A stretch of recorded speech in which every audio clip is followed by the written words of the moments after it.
সাভারে পবিত্র ঈদুল আজহা উপলক্ষে দুস্থ ও অসহায়দের মাঝে প্রধানমন্ত্রী দেয়া ঈদ উপহার চাল বিতরণ করা হয়েছে। বুধবার 12 জুন দুপুরে সাভার উপজেলাধীন তেঁতুল ঝোড়া ইউনিয়ন পরিষদ প্রাঙ্গণে ঢাকা জেলা আওয়ামী লীগের যুগ্ম সাধারণ সম্পাদক ও তেঁতুল ঝোড়া ইউনিয়ন পরিষদের সুযোগ্য চেয়ারম্যান মোহাম্মদ ফখরুল আলম সমর এর সার্বিক তত্ত্বাবধানে প্রধানমন্ত্রী দেওয়া এই ঈদ উপহার বিতরণ করা হয়।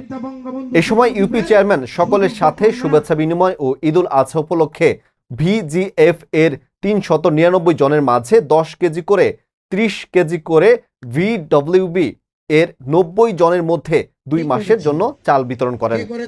প্রধানমন্ত্রী উপহার বিতরণে এ সময় উপস্থিত ছিলেন তেঁতুলঝড়া ইউপি সচিব আবুল কালাম আজাদ, ইউপি সদস্য ফিরোজ কাজল, সংরক্ষিত আসরের মহিলা সদস্য সহ স্থানীয় গণ্যমান্য ব্যক্তিবর্গ। চাল বিতরণের আগে মাননীয় প্রধানমন্ত্রী ও ফখরুল আলম সমরের নিজ মাতার আশুরূপ মুক্তি কামনায় সকলের নিকট দোয়া প্রার্থনা করেন। সুন্দরভাবে খেদমত করতে পারে সেই তৌফিক দান করুন। কে করেছে? শেখ হাসিনা।